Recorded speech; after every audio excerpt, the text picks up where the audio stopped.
payg'ambar alayhissalatu vassalom yetim holda dunyoga keldilar. O'zlari payg'ambarlikdan keyin ko'chadan bir joydan ketayotganlarida bir bolani ko'rganlar. U bola boshqa bolalarga aralasha olmayapti.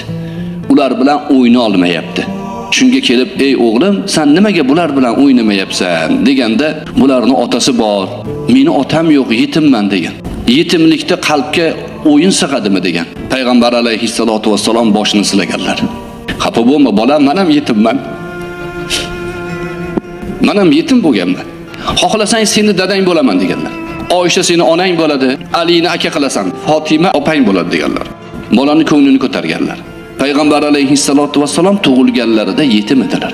Alloh subhanahu va taoloning hikmati, ilohiy qadari edi bu. Chunki payg'ambar alayhissalatu vassalomga shunday buyuk vazifa yuklanayotgan ediki, suyanadigan zotlari yagona Alloh ekanligini yoshligidan his qilishlari kerak edi.